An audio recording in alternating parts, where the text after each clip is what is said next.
Sir அமைச்சர் உதயநிதி சொல்லியிருக்காரு, தமிழகத்தின் கல்விக் கொள்கையை யாரும் குறை சொல்ல முடியாது, தமிழகம் தான் நல்ல சிறந்த மருத்துவர்களை உருவாக்கி இருக்கு அப்படின்னு சொல்லியிருக்காரு. வெறுமனே தமிழ்நாட்டில் மொழி பேதங்கள் உருவாக்கி இவங்க திராவிடியன் ஸ்டாக்கினுடைய பிற்போக்கு கொள்கை.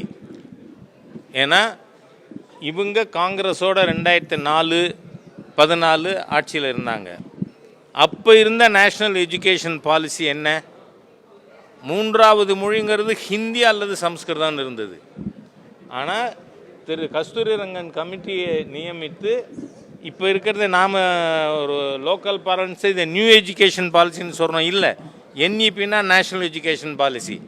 ராஜீவ்காந்தி அவர்கள் இருந்தப்போ அவர் 85 கொண்டு வந்தது தான். அதில் திருத்தமே என்ன கொண்டு வந்திருக்கோம்? தாய்மொழி, ஆங்கிலம், இந்தியாவின் ஏதாவது ஒரு மொழின்னு சொல்லியிருக்கு. ஹிந்தி அல்லது சம்ஸ்கிருதம் இருந்ததை மாற்றினதே மாண்புமிகு பிரதமர் மோடியினுடைய அரசாங்கம். ஆனால் இவர்கள் எல்லாம் இங்கே தமிழ்நாட்டில் 3வது மொழி படித்தா ஹிந்தி உள்ளே வந்துடும். என்ன சார் ஒரு சரியான இவங்களுக்கு புரியுற மாதிரி சொன்னால் பம்மாத்து வேலை பண்ணிட்டு இருக்காங்க. தமிழ்நாட்டில் பல பள்ளிக்கூடங்கள் இன்றைக்கி குழந்தைகள் படிக்கிறத கிளாஸில் உட்காந்துருக்கிறதே பயந்துக்கிட்டே இருக்க வேண்டியிருக்கு. மேலே ரூஃப் கீழே விழுந்துருமோ, அதே மாதிரியாக மரத்தடியில் கிளாஸ் நடக்குது.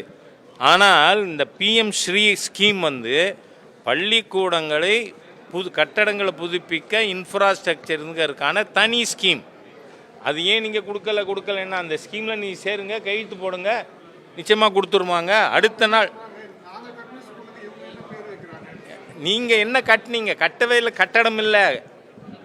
அதனால தான் சொல்கிறேன்னா அந்த கட்டடத்தை நான் கட்டி கொடுக்குறேன்னு நாங்கள் பேர் வைக்கல. நீங்கள் கட்டணமே இல்லாமல் கட்டணம் விழுற மாதிரியாக மரத்தடியில் நடக்கிற சூழ்நிலை, மோசமான நிலை இருக்குது.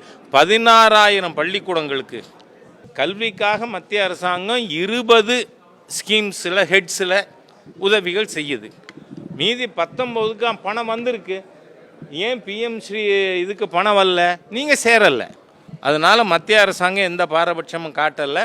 உங்கள் பிடிவாதம், முரட்டுத்தனம் அதோடு இல்லை. நீங்கள் மக்களை ஏமாத்துகிற வேலைங்கிறேன்னா உங்கள் குழந்தைகள் ஹிந்தி படிக்கும் CBSE ஸ்கூலில், உங்கள் குழந்தைகள் சம்ஸ்கிருதம் படிக்கும்.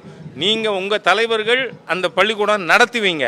ஆனால் சாதாரண ஏழை எளிய தமிழை என்ன மாதிரி இருக்கிற காமன் மேன் ஹிந்தி சம்ஸ்கிருதம் படிக்கப்படாதா? நீங்கள் உங்கள் குழந்தைகளை சமச்சீர் கல்வியில் சேருங்க. இப்போ சேர்த்துருக்க CBSEலேருந்து கார்பரேட்டர் நான் லிஸ்ட் எடுக்க சொல்லியிருக்கேன் என் கட்சியினுடைய நிர்வாகிகளை. நிச்சயமாக we will take the fight to every street. அதனால் ரொம்ப அதிகமாக பேசக்கூடாது அப்படின்னு நான் எச்சரிக்கவே விரும்புகிறேன். தேங்க்யூ.